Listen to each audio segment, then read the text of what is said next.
So the other thing we did, we've got your slide video, which actually may not have uploaded successfully. If that's the case, I'm still going to be able to find a virtually identical thing where I'm talking to somebody through playing slide for the first time and then giving them exactly come on in my kitchen. Right.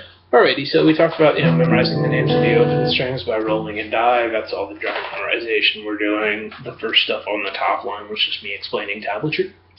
Our first chord we learned is E or E major. It looked like that. If you remember that your middle finger was the first thing, the rest of your hand will fall in line. So there was that this to that thing we found you doing.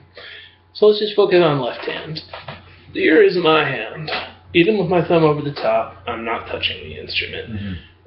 And what's happened is that I'm touching here, not here. And that's what was happening for you, is by having this part of your hand being where it curves, that touches the first string. So just being a little more out in front of the instrument is the solution.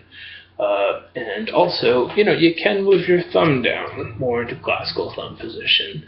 But ultimately, that's not really how we play first position chords so much. So it's like this, I am shaking hands with the guitar, but not here, here, and then here's the. And then our second, and like we said, the way we strum is this motion where maybe you go like this, but then there's a wind up. So, try to just go down and just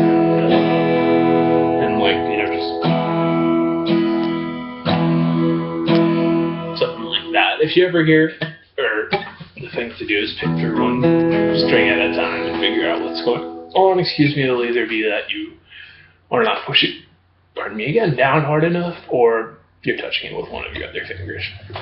Second chord we're learning is E7, which we're going to now because it's just you take your right finger off, and it goes from I'm bright to I'm crunchy. We've added a D to an E chord. Cool. So there's let's get the sound and the things that potentially would happen would be that your middle finger would touch that string. Here's where I'm fretting. We see this indentation is not right under my fingernail, where we're all inclined to push it first with the most velocity, that I'm kind of down there. So we're always trying to come straight in at the string, but yeah, down there on my finger where you can see the indentation as opposed to right under my fingernail. Cool. And our song goes down, we strum down the downbeat, up on the upbeat. We're on 1, 2, 3, and 4. Down, down, shaky, shaky, down, down, down, up, down, up. Then you can start really slow. The way I'm going to want you to approach rhythms is as follows. Go for one good one, pause. What did I do wrong? One good one, pause, until that becomes easy. Then, 2 times through, pause, simulating the transition between doing it once and twice, until that becomes easy, and then loop it. So you're going to have a stage now where you just work on learning the rhythm. Another really underemphasized concept, because it's so tempting to just move on to trying to loop it at first. So memorization, playing. So once through, it's not like the solution to how do I learn to play rhythm guitar, but it's a good way to go about it.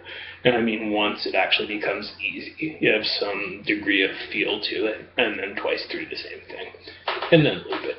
Your right hand's doing the same thing all song. Down, down, down, up, down, up. We've got our arm around the guitar like this, which I'm sure you'll remember, and as opposed to the guitar standing straight up, we're leaning it against ourselves just a little bit.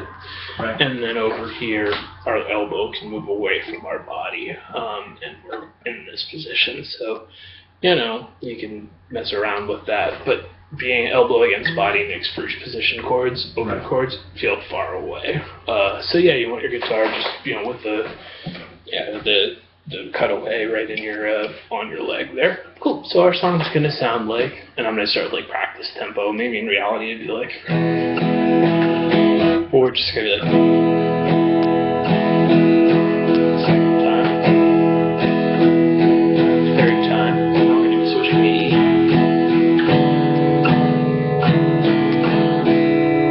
first chord change. So I want you to get good at up till there, pause, good at up till there, and that creates tension, like there's a chord change coming.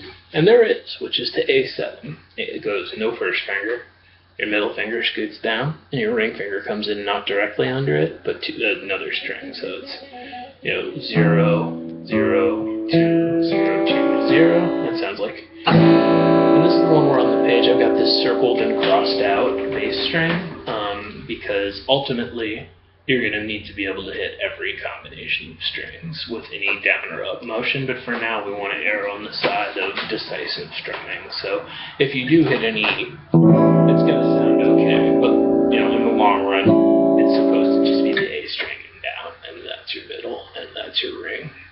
This is also an example of a chord that we do multiple ways depending on the context.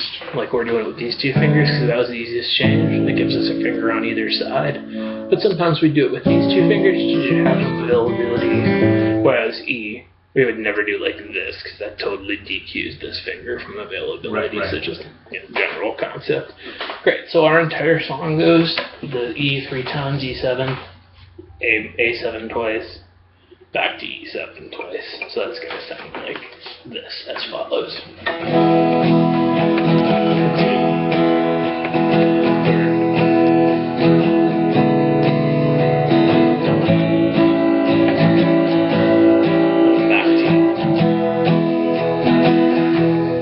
Back to the top. So it'll be like a Johnny Cash song where it ends and begins with E, as a lot of his songs do. They have like 3 chords in them. They tend to be exactly some kind of E, some kind of A. Awesome. So hey, there's this concept of an open strum that is really, really underemphasized. On the very last strum, when I'm going between this big actual change to the next chord, my hand has already departed and I'm hitting no chord. Here, I'm going to do it in slow-mo.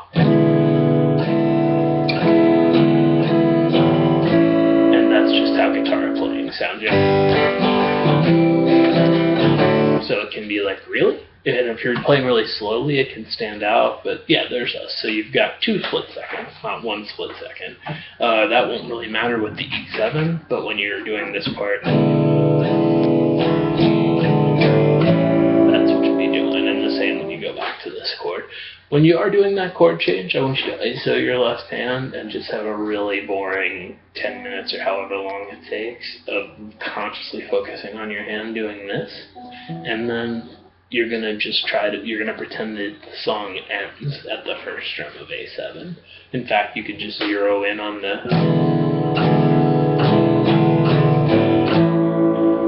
focusing on the hard part rather than getting it in the process of doing the entire thing. Because that's the hard part, is how do I move this quickly? And like I said earlier, I feel like that's where people don't get enough guidance. It's just what order to do things and to form long-term muscle memory. There we are, there's our little song.